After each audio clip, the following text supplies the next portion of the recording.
version of attention.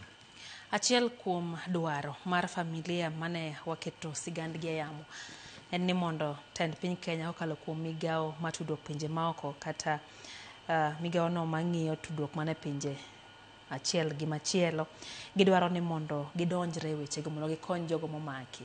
Biparo ni migao no mang'iyo weche tudruok pinje maoko mapacho ka osechung' motegno e rango ber mar jo Kenya kata ngima maslahi mar jo Kenya mantie pinje mokiewo. Ingeni nyaka wakonyre wachni.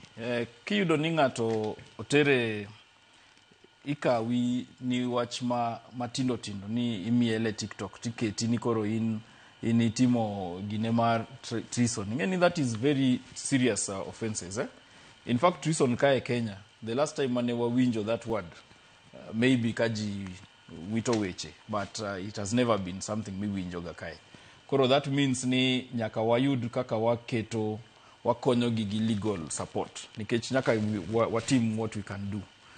These are our brothers and sisters. Gimoko kethore Tanzania, gikethore Kenya kae, gikethore Uganda, gikethore Africa.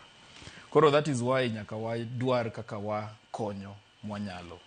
So the unfortunate thing nikoro wabedo targeted nikoro wane mwakelo wachno, which is as we said, mano mana diversion of attention.